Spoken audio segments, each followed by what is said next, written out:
কালো টাকা যেটা আমরা কালোটা দুইটা জিনিস, একটা হলো উৎসটা আর একটা হলো প্রসেসটা। আমরা চেষ্টা করছি উৎসটা বন্ধ করতে। উৎসটা মোটামুটি কিন্তু এখন ওই লোন যারা নেয়, আগে তো ব্যাংকের মালিক, ইন্ডাস্ট্রির মালিক, টেলিভিশনের মালিক, নিউজ পেপারের মালিক, ফ্ল্যাটের মালিক, সব একজনই, সে ডিসাইড করবে। এখন তো এটা হচ্ছে না, এখন তো একটা মোটামুটি একটু চেক অ্যান্ড ব্যালেন্স কিছু আছে, সেটা কি করবে। আর পার হওয়ার ব্যাপারে এখন যথেষ্ট করা হচ্ছে, এবং দেখি এটা এখন আমাদের সময় আসে না, এটা নির্বাচন কমিশন কিভাবে ইসে করবে।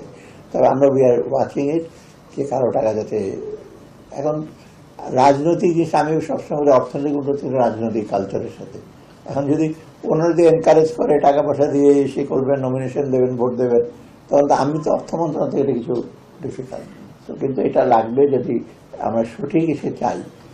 আমি দুঃখের বিষয় অনেক কিছু, ওখানে নির্বাচন করে আমাদের, আমি একজন নির্বাচনে দাঁড়িয়েছে, আমি বলে তুমি কি করে নিয়ে দাঁড়িয়েছে, টাকা পয়সা লাগবে না, না আমি কিচ্ছু করবো না, গিয়ে বক্তৃতা তোমার চা খাওয়াতে হবে, হ্যাঁ একটা চা, পরের দিনে বলে চা না, আমাকে 7 আপ খাওয়াতে হবে, টাকা বাজেট বেড়ে গেল, ওখানে পর সিগারেট খাওয়াতে হবে, তা তোমার বাজেট সেট। আমি তো এটা চিন্তা করিনি।